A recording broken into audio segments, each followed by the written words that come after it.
Ingredients: 1 pound of pasta, linguine, spaghetti, fusilli, etc., 2 cups fresh basil leaves, half cup grated Parmesan cheese, half cup pine nuts, 3 cloves of garlic, half cup extra virgin olive oil, salt and pepper to taste. Instructions: cook the pasta according to the package instructions until it is al dente. Drain the pasta and reserve about half cup of the pasta cooking water.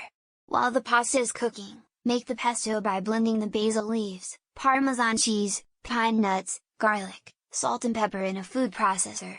Slowly stream in the olive oil while the food processor is running until the mixture becomes a smooth paste. Toss the cooked pasta with the pesto, adding a little of the reserved pasta water if needed to loosen the sauce.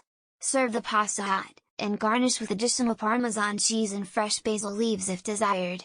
You can also add some vegetables like cherry tomatoes, mushrooms or sautéed spinach. Some people also add some grilled chicken or shrimp to make it a complete meal.